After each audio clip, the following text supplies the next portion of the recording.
Hello and welcome to online edu classes of Brilliant Public School by Kailash Kumar sir. Today in this video we are going to continue with our previous topic of class 5 English literature, chapter 10, Frankenstein's Monster, part 2. This chapter is written by Mary Shelley, which we have already discussed in the first video. So let's continue with this chapter 10, Frankenstein's Monster. Children, in this chapter, Victor Frankenstein, who is the main character, he is sharing with us all those reasons, all those circumstances which led him, which inspired him to create that being, to create that monster. And he worked very hard for creating this monster. He dedicated much of his time, much of his life to create this monster. So let's continue. Now let's begin with the chapter number 10, Frankenstein's Monster. Such a monster who feels just like we do. Exactly. The monster created by Frankenstein, he used to have the same emotions and the similar sentiments just like we human beings have. That's why it is also quoted as who feels just like we do. It was at my mother's deathbed that I began thinking about life and death. Why did I have to grieve for her? Children, Frankenstein is telling that it was at his mother's deathbed. Deathbed is a place where a person dies or lies during the last few hours before death, as you can see in the picture here. So that very moment Victor Frankenstein began thinking about life and death. Why did I have to grieve for her? So these all types of questions about life and death were emerging in his mind. Further, the mother wishes good wishes to their children by saying, "Stay strong and stay happy, my dear children." So with these last words, the mother of Victor Frankenstein passes away.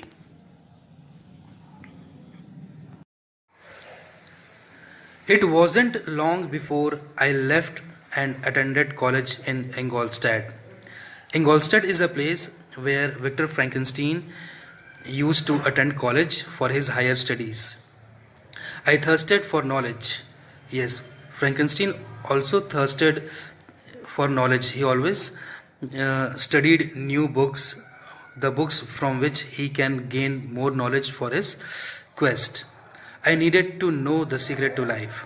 His only intention was to know the secret to life, the mystery which is there behind life and death. So for all these purpose, he attended college in Ingolstadt. In the university, as per Professor Waldman, the ancient teachers of this science promised impossibilities and performed nothing. The modern masters promise very little. Professor Waldman says that the modern masters, the teachers of today, are promising very little. Further, Frankenstein says to himself, "It was during one of my lectures that I first saw Professor Waldman.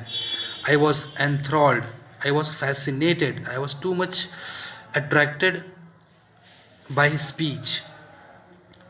So in the university, Victor Frankenstein was much transformed, much changed by the speech, by the lecture of Professor Waldman. Frankenstein says to his professor, "So much needs to be done. I will unfold to the world the deepest mysteries of creation." So Frankenstein is promising to his professor that I will reveal the secrets, I will let everyone know the deepest secrets, the unknown facts or theories of creation, of life and death. So Victor Frankenstein is telling further, "I read and studied until my body could take no more." Until my body could take no more means until he is totally tired. Till that time, he used to do his studies or research work in the laboratory. With every page I turned, I unraveled another of the world's secrets. So he used to study number of books which could help him to know the secrets of life and death, and those secrets which were very necessary for him at that moment to know more about his experiment of creating that monster. One of the things that interested me was the study of the human frame. Children, human frame is a structure of human body. So it drove me to question the nature of life. The interest was so curious in his mind that it drove him, that it led him, it moved him to the question the nature of life. I questioned what it was. It was a bold question to ask.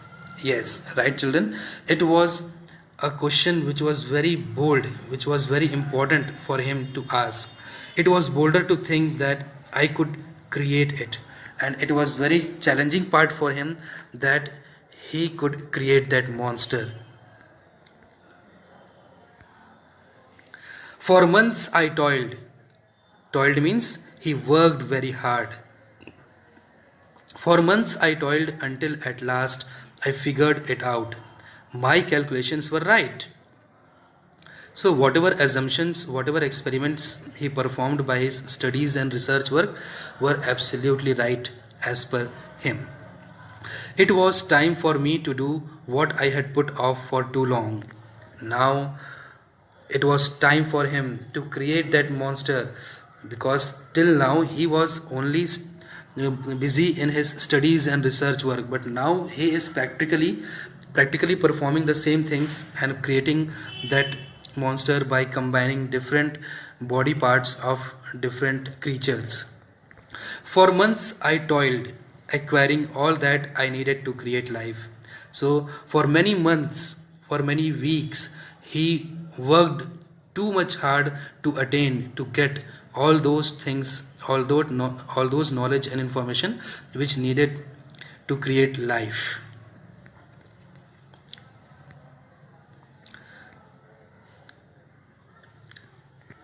Learn from me, learn through my example, the lengths I go through to acquire knowledge. Now, here he is telling to his own co-scientists which were performing experiments along with him in the laboratory, that learn from me, learn through my example, the lengths I go through to acquire knowledge. The lengths I go through to acquire knowledge means the more I may involve in acquiring the knowledge, the more studies, the more experiments I may go through to acquire the knowledge. You should learn from me. You should take example from me. This he is telling to his other co-scientists. I resolved. So I found a solution. I came to a decision to make the being of a gigantic stature, of a huge, extremely large shape and size, such gigantic stature, he came to a decision that he will create such a monster, such a creature. It was 8 feet in height, or maybe larger than that. I looked at months of labor. Then I began. You can't imagine how I felt. It would create life. A species would call me its creator. So, children, here it took many months of hard work for Victor Frankenstein to create that monster. Now, finally, he begins his work to create by joining the different body parts of different creatures. You can't imagine how I felt. Victor Frankenstein is telling that he only knows, he can only realize what the feeling was going on his mind. I would create life. A species would call me its creator, and yes, I will be creating this creature, this being, and the coming generation, the future generation, the people of the next generation will call me its creator. So species means group, class or category of people, and creator you very well know, one who creates something or an inventor. I hope you all have understood the first part of the video and the second part of the video very well. Thank you all. Have a blessed day.